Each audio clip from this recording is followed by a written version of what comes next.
Hello garden friends. Today we're going to tour my container pepper garden. Now if you look over here, this is what I call pepper aisle. So I have two rows of containers on either side of this aisle here, and these containers are 2 to 3 gallons each. There are two rows of 10 containers on this side and two rows of 10 containers on this side. Now I do have some other plants that I put here. These are two tomato plants that didn't make it, but otherwise they're all pepper plants. I have grown peppers in containers for most of my gardening journey, and this year I did grow some in ground, and I still find that my container grown peppers do better than my in-ground peppers. And I want to talk to you about this pepper garden today. Now to start off, this is a new area for the garden this year. So I put these containers in this area this year, and to prepare the ground, I put some cardboard down. Let me show you. It's all broken down now, but I put rows of cardboard paper down here to suppress the weeds. I get this running grass here that grows through everything. So I put the cardboard paper down, or cardboard boxes down, to keep the weeds under control. And it did a pretty good job. And then on top of that, I put the 2 and 3 gallon containers. And at the bottom of these containers, I put kitchen scraps. So let's see, probably almost filled to 2/3 of it was kitchen scraps. And then I put soil on top of it. As the kitchen scraps broke down, the level of soil in the container would drop a bit. But I do that to provide nutrition for the plants and also to recycle my kitchen scraps. So over the winter season, when all these plants are dead and done, I will pull up the soil in here and start refilling them with kitchen scraps and then covering them up with soil. The kitchen scraps will break down over the winter and early springtime, and then next year I will replant peppers in these same containers. So these peppers I grew from seed, all of them. And one major tip I will say that helps me with this container gardening is I top my peppers. I know there's a lot of talk about should you top your peppers or should you not. I'm team top your peppers, and here's why. Let's see this one. Let's look at this pepper. Now this pepper was topped, so usually when the plant has 3 to 5 sets of true leaves, I'll take the very top of the pepper off. And what happens is it gets this woody stem. It's kind of, see, it almost looks more like a tree trunk.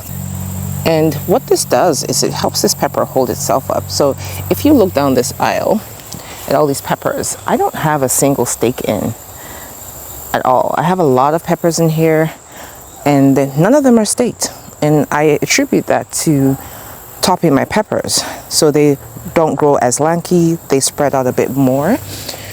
And because I also plant 2 peppers, or sometimes 3, but two peppers in each pot. See, you can see this one is 3 peppers. I can't help myself.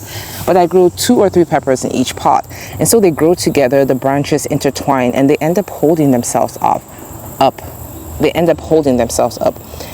And that doesn't work for every pepper. There's some peppers that are particularly lanky and will fall over regardless, but most of my peppers here have done really well. So this pepper is the Ahi White Lightning Bolt. Isn't she pretty? But she has a lot of peppers on her, and there's not a stake in sight. And that saves me a whole bunch, because who has the energy to stake all these peppers? So try it for yourself and let me know if it works for you, topping your peppers, and see if you prefer that over leaving them unpruned. This is the Ahi Limon, or lemon drop pepper. This is my favorite pepper because it's so pretty. It's a hot pepper, about 30 to 50 Scoville units. So that's about as hot as cayenne pepper would be. But she's gorgeous and very productive. I've picked, I think, 10 peppers off this plant just today. And there's so many more. Oh yeah, look at this one. Let me pick this one and show you. You didn't have to fall, that was rude. This is the chocolate habanero. Now, I have red, orange, yellow, and a white habanero, as well as this chocolate habanero. This took the longest to mature. This is the chocolate habanero, and I haven't even seen one white habanero yet, so we're still waiting on that. This is September, still haven't harvested anything off of it, but the chocolate habanero is gorgeous. She's very pretty. So yeah, this is the container pepper garden, and another advantage of planting these peppers in containers is it's easier to water them, it's easier to fertilize them, because you're putting all your resources in one spot. You know exactly where your watering is going to get to this plant for sure, and where you're putting the fertilizer. It just makes it easier, and it does raise the plant off the ground a little bit. So if you have problems with rabbits, animals that like to eat on your plants, that might help your plants a little bit higher so they're not reaching for your fruit. Doesn't work all the time, but it helps a bit. Now, there are two types of container gardening, in my opinion. There's container gardening where the roots are contained, meaning the bottom of the container is closed off in such a way that the roots cannot go through the container into the soil. And that's not saying that they don't have drainage holes, because you have to have drainage holes if you're growing in containers. But the holes are probably on the side, or you have a container under it, or a tray under it, so that the roots do not grow through. Let me show you a plant like that. This here is a citrus plant that grew from seed, and I have it in this container, but the roots are contained. So I didn't want this plant to grow through the container into the ground, because I need to move it around to cover it in winter time. So I put this, see that, the little plastic, and that's to keep the roots from growing through and getting into the ground. So this is still movable. On the other hand, this beautiful pepper plant, this is the Sugar Rush Stripey. This plant has its roots all the way into this soil here. The container is can't move it. So, two different types of container gardening. You decide if you want your roots to grow into the soil, which I mean is great, because they have extra nutrients they can reach, extra water they can reach. The plant is going to grow even bigger, but it's more of a permanent fixture. And if it's a plant that can become invasive, you don't want that kind of container gardening. If you're growing mint, definitely put a container under it. I would say grow it over concrete, because mint will take over your garden. Words of wisdom, a word to the wise. 3 tips for your pepper garden. Remember to water your garden. Fertilize your garden. See, my garden needs some fertilizer. My leaves are starting to yellow.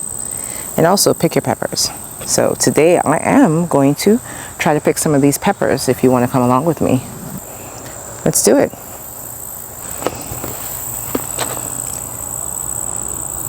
Ají amarillo.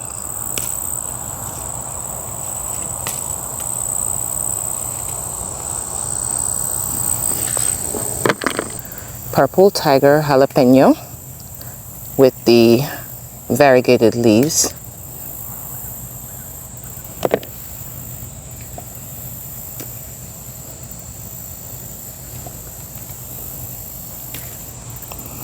Gotta be careful picking this plant, because the leaves tend to fall off with the pepper as well.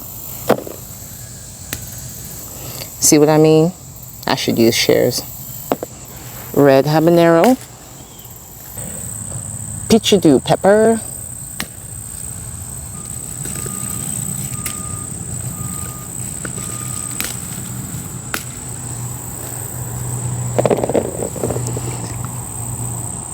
and the ají white lightning bolt. This pepper is so pretty. It has wrinkled peppers, and some of them turn purple when you expose them to sunlight. Isn't that pretty?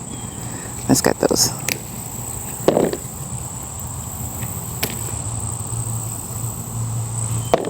The beautiful puma pepper with purple leaves. This one's a little overripe, but she's gorgeous. Some more ají amarillos. A red habanero. This one was overwintered, so this pepper is 2 years old. And she was one of the first hot peppers to start producing on the garden, in the garden. So, worth it. The chocolate bell pepper.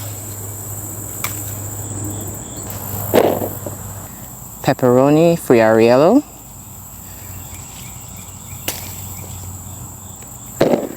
and another one. The datil pepper. This is so productive and so pretty. Definitely planting this one again.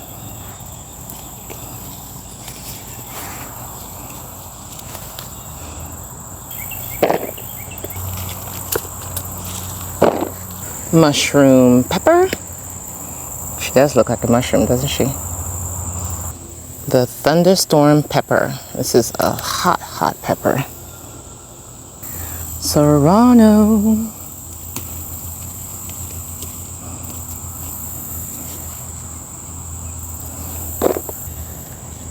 The perfume pepper. Come out of the shadows so we can see you, baby. The little shower pepper. You didn't have to go flying like that. And the ají limón, the lemon drop pepper. Seriously, ooh, look what I did again. Be careful, people. You need to try this pepper. Plant this pepper. You won't regret it. It's pretty, it's tasty, it's citrusy, it's ornamental. You'll love it.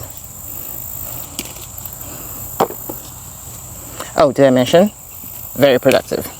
Very productive. Like I said, I've already harvested this plant today. 10 peppers off of it. And, still so many. Still so many. So here's what we got out of Pepper Isle. Thank you for joining me. If you want to watch a video about my peppers in their peak and me harvesting them, click on this video. And until next time, may you always find joy in your garden and your life. Bye, garden friend.